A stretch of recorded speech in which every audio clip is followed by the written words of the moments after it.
హీరోగా వాసువర్మ డైరెక్షన్లో దిల్ రాజు ప్రొడ్యూసర్గా ఈరోజు ప్రేక్షకుల ముందుకు వచ్చిన మూవీ కృష్ణాష్టమి. స్టార్ కమెడియన్ స్టేటస్ని ఎంజాయ్ చేస్తున్న సునీల్ హీరోగా మారి నిలదొక్కుకోవడానికి చాలా ప్రయత్నం చేస్తూ 2 ఏళ్లు గ్యాప్ తీసుకుని మరీ కృష్ణాష్టమితో మళ్ళీ ప్రేక్షకుల ముందుకొచ్చాడు. తను ప్రొడ్యూస్ చేసిన జోష్ మూవీతో పరిచయమైన వాసువర్మకే మళ్లీ దర్శకత్వ బాధ్యతల్ని అప్పగించాడు దిల్ రాజు. ఈసారి కూడా దిల్ రాజు వాసువర్మల మ్యాజిక్ వర్కౌట్ అయ్యి సునీల్ కి హిట్ పడుతుందేమో అని చాలా మంది అనుకున్నారు. ఇక స్టోరీ విషయానికి వస్తే సునీల్ US లో ఒక గేమింగ్ ప్రోగ్రామర్.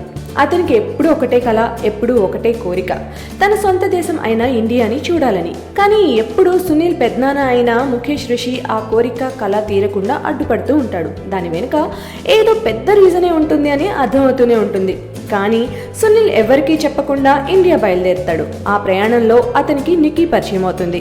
ఇమీడియట్ గా ప్రేమలో కూడా పడిపోతాడు. తర్వాత ఇండియాలో దిగగానే సునీల్ లైఫ్ అంతా ఒక్కసారిగా మారిపోతుంది. అనుకోకుండా ఒక ఫ్యాక్షన్ ఫ్యామిలీకి అల్లుడిగా నటించాల్సి వస్తుంది.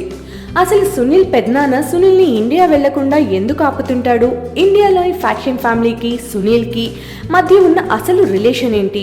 ఇంకా సునీల్ నిక్కీల లవ్ పరిస్థితి ఏంటి అనేది మిగిలిన cinema. Family emotions, making wise ఒక చేజింగ్ సీన్ ఈ స్టోరీకి హైలైట్ గా చెప్పుకోవచ్చు. మిగిలిన సినిమా అంతా కూడా అంటే రివెంజ్ డ్రామా అండ్ ప్రేమలు, ఆప్యాయతలకి సంబంధించిన రీజన్స్ అన్ని చాలా సిల్లీగా ఉంటాయి. సినిమాటోగ్రఫీ మాత్రం సింప్లీ సూపర్. US, యూరోప్లోని లొకేషన్స్ని బ్యూటిఫుల్గా చూపించడంలో, సెకండ్ హాఫ్లోని మూడ్ని క్యాప్చర్ చేయడంలో చోటా కే నాయుడు ఫుల్గా సక్సెస్ అయ్యాడని చెప్పాలి.